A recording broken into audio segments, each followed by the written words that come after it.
location. This is as packed as I've seen it in recent times. They do make the switch, do the Bobcats. Excuse me, they're sending out their junior who wrestled Rivera last year in the duel. It is going to be Ryan Meek gets his first opportunity of this young season, the junior out of Lubbering, Missouri. Yeah, we know Coach Greenlee likes to make those last-minute changes for the Bobcats, so good to see him out there wrestling for the Bobcats. It was a tech fall win for Rivera in this matchup last year against Meek. So, again, you just got to improve and weather that storm early. As Rivera jumps into the overtie. At 125 pounds, he is strong, throws Meek all the way through, but a good square up by the Bobcat. Now he ducks through, and if he can stay on the hips, he drags him back down, hand down. That's 3 points. Ryan Meek with the lead. Great recovery there by Meek. Recognized he was going to get thrown, got the right grip, and turned it around. Rivera right back up to his feet. Undefeated on the young season, is the number 9 wrestler in the country out of Staunton, Wisconsin. And that's the exact type of aggression we were just talking about, Isaiah. You knew you had to come and put it on the guy who had to make the longest trip today. Cut the most weight today, more than likely to get to 125. If you can go out and surprise him early, you've got a chance if you're the Bobcats. He goes in for the inside trip and drag, does bring Meek to his feet, then he gets his own 3 points as well. Rivera now takes the lead back 4-3. Great lock across the body here, working on that upper body of Ryan Meek is Rivera. Got one hook in on the right side rather. Meek did a good job rolling the wrists out. He's got his foot up, but you're right. That just kind of the crossbody claw. Now he leverages his body to come back across, breaks Meek down off that left leg, and he has a chance to roll him up if he can get past the 45-degree angle here. Meek was doing a great job there turning into him. Almost got out of that position, but Rivera recognized it, turned him back around. Just grinding on him. And this is where we've seen Ryan Meek for a couple years. He can certainly get ridden. Sometimes it does, the trick at not letting up the bonus points, but his explosion out of the bottom is definitely something the Bobcats miss sometimes. Yeah, you got to score yourself in these types of situations. As we approach the minute of riding time here in the first period, we are at 33 seconds to go in the first 3 minutes. Still got that hook in. Meek with that wide tripod base trying to work his way back up. Looks like he thought about a roll there for a second. Rivera is suctioned into his back there. You can do all you want. I don't think you're getting away from Rivera on top at the moment. Yeah, probably content to just ride out the rest of this period, get a clean start here in the second.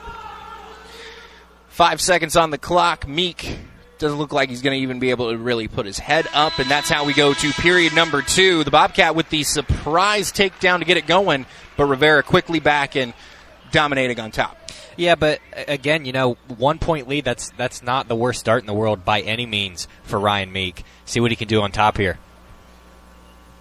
As he gets his opportunity to try to ride now, bring that riding time back under a minute at the least. He throws a boot in, and that's got control on Rivera there. Stop the switch attempt. Yeah, Rivera looked to turn quickly at the start of that period, but because Meek had that hook in, he just couldn't get the right angle on it. Now he's got a tie around the neck here, back to standing, and he'll get that escape point.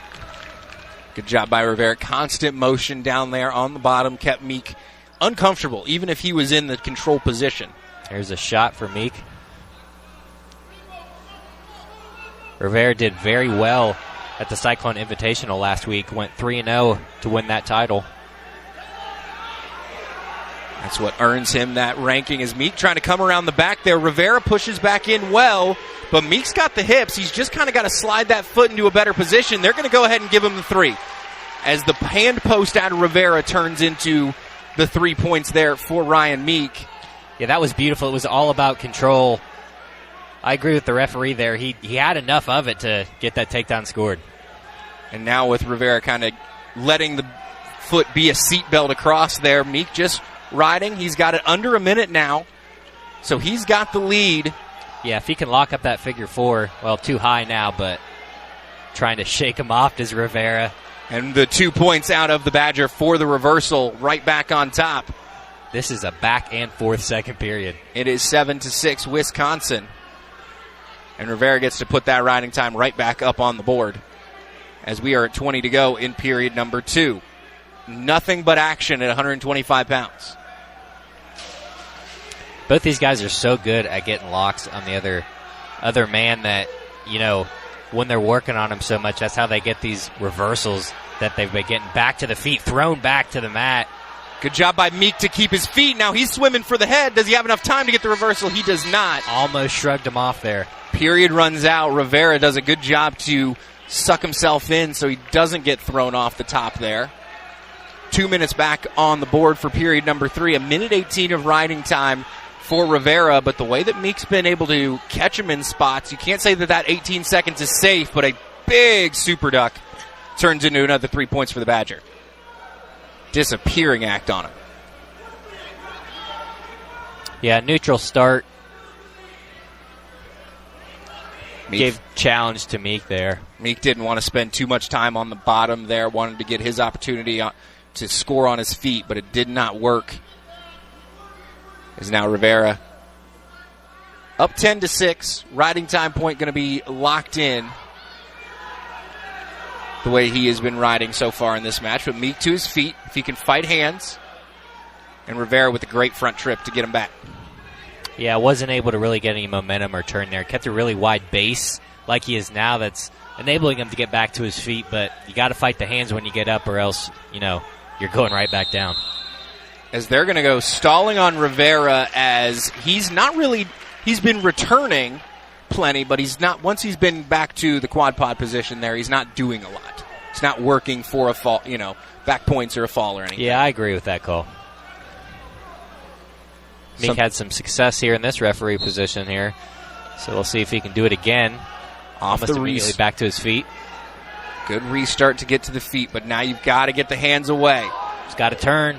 Tried to catch the head again, and Rivera on the roll. We're under a minute to go. Riding time point locked in. Make it 11-6. So the Bobcat needs something big here from the bottom. He's got 40 seconds to do it.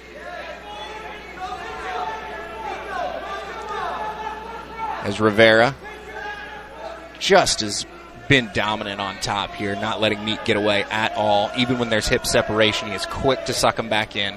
He's so good at getting those underhooks, those boots with the feet. That's what's making it such a hard time for Meek getting up. 20 seconds to go. Going to be over 3 minutes of riding time for the Badger. It's not going to be the tech fall that it was last season, so Ryan Meek does improve upon that. And it's not even going to be bonus points. He's going to keep it under the major decision line.